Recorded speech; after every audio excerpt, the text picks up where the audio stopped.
Hello, my name is Chalon Holamai, number 10 from 4.4. My name is Purin Thanarat Utanung, number 7 from 4.4.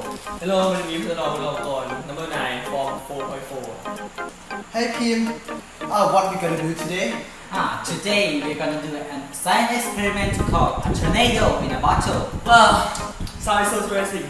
What equipment do we need? Okay, we need an epi bottle and a water bottle and the last glue.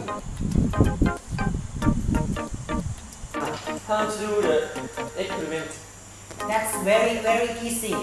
First step, you have to use the glue to stick the water bottle and the empty bottle together. And then you start to rotate the water bottle to the top and shake the water bottle.